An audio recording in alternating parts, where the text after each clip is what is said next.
বন্ধুরা, জানেন কি মাত্র একটি ছোট্ট মশা আপনাকে ডেঙ্গু বা ম্যালেরিয়ার মতো মারাত্মক রোগে আক্রান্ত করতে পারে। কিন্তু ভয় নেই, আজ আমি শিখিয়ে দেব 4টি সহজ ঘরোয়া হ্যাক, যেগুলো ব্যবহার করে ঘর থেকেই মশা দূরে রাখতে পারবেন।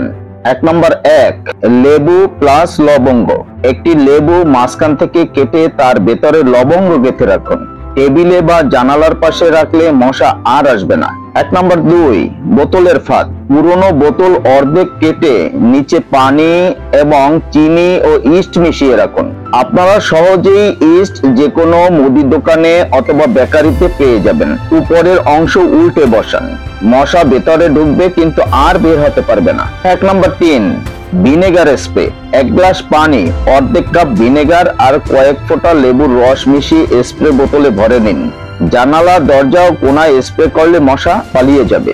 নম্বর 4, লেমন গ্রাস বা তুলসী গাছ। ছোট টবে লেমন গ্রাস বা তুলসী গাছ লাগান, প্রাকৃতিক গন্ধে মশার কাছে ভিড়বে না।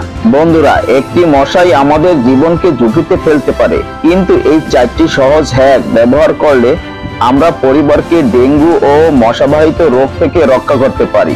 আসুন সবাই মিলে সচেতন হই, সচেতনতা ছড়িয়ে দিন বন্ধুদের মাঝেও। সচেতন হন, নিরাপদ থাকুন।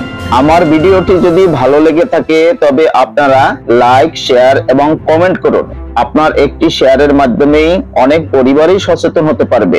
আমার ইউটিউব চ্যানেল আলোর দীক্ষা সাবস্ক্রাইব করুন এবং উহার পাশে থাকা বেল আইকনটি ক্লিক করুন। ধন্যবাদ।